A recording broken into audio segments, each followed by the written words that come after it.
Mardi 13 avril 2021, première destination le Cameroun avec le quotidien L'Émergence. Covid-19, la vaccination est effective, rassure le journal. Le ministre de la Santé publique a reçu la toute première dose le 12 avril 2021. Le personnel médical de première ligne prendra le relais et le journal propose dans ses colonnes tout sur les caractéristiques du vaccin Sinopharm. Les premiers vaccinés Covid-19 au Cameroun renchérit le jour des doses de vaccin Sinopharm administrées hier. Ce qu'il faut savoir ici sur le plan national de vaccination. Cameroun Tribune ne change pas d'actualité. Riposte contre le Covid-19, on vaccine déjà. En revanche, celui qui s'intéresse à autre chose, c'est le Messager qui propose à ses lecteurs une immersion dans la coupe illégale du bois. La vraie fausse affaire Bitsok Adiap. Enquête sur l'exploitation forestière dans ce village. Au Sénégal, avec le quotidien, il est question du recrutement de 5000 enseignants.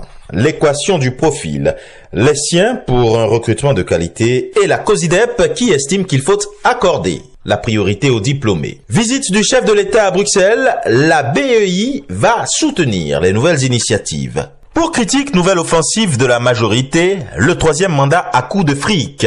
Meeting tous azimuts propose le mandat Sonko à Folbeno. Et avec le Sud Quotidien, unification du camp anti-maquis en vue des locales, l'opposition à l'épreuve. Troisième décès de sa promotion, titre tristement Tribune, bousculade de magistrats pour succéder à Samba Sall.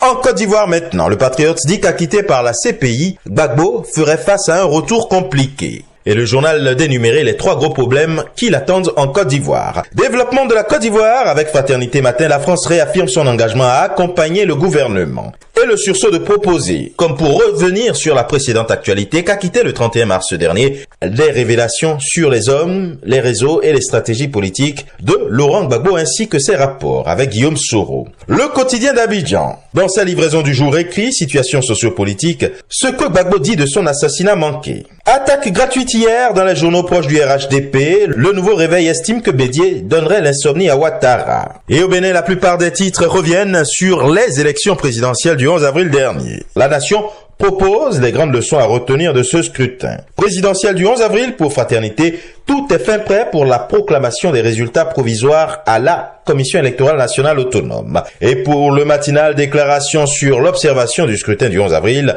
le journal se demande d'où proviennent les chiffres et informations livrés par la plateforme des organisations de la société civile. 24 heures après, le calme plat, constate Matin Libre. Et maintenant au Togo, longévité du magistrat à un seul poste. Cela pourrait être source de corruption et de prescription des dossiers aux dépens du justiciable.